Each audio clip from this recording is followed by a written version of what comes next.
First, clean and sober, and that's one of the benefits that I've realized in hiring guys from the bridges. They seem to be motivated to come to work. It's a better alternative than staying back at the center, and I've had good success with them, wanting to come to work. If you added the bridges along with another DOC facility in Jacksonville, over 100 in the last 5 years. And your success rate? Success rate varies, but I will say that I feel good about the production that I get from the guys, or I wouldn't continue my relationship. I have 3 guys that work with me now that previously had been incarcerated. 2 of them have come through the Bridges program. One's a transport driver for me.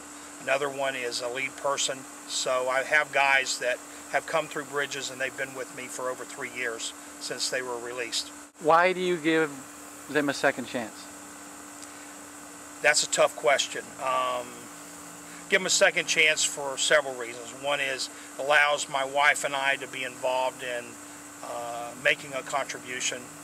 A lot of people complain about the penal system, about the rate of recidivism, and we feel that working with the guys as they're in a state of transition, that not only do we benefit as employers, but we also feel that we have a chance to influence some of their decisions as they go through that transition time. I would recommend the program, and I say that because I have continued to hire people from the Bridges. Not just because I'm being interviewed by you today do I want to say more positive things about the Bridges compared to other DOC programs, but I will give you a point of comparison. Mr. Daniels, who's here today representing the Bridges, is not in a uniform. For me, a high percentage of my work is commercial, but when I'm in a residential environment, it's also important for me not to have DOC uniforms and DOC tags showing up on my job sites. It's handled in a more delicate, diplomatic way. I don't perceive the managers as officers. I don't look at them as DOC officers. I look at them as professionals.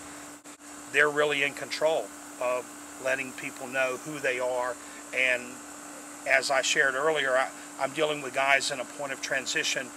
I want to help them, if I can, in that transition, so that when they go back, whether they stay with me or they get another job, that they have some job skills that are transferable, and it helps them in that interviewing process or in that transition. Probably the individual that stands out right now is a person that's been with me 3.5 years, that is my transport driver, that did 5 years and has made a very serious transition in his life. No longer drinks, and is really an encourager and a mentor to the other guys that work for me.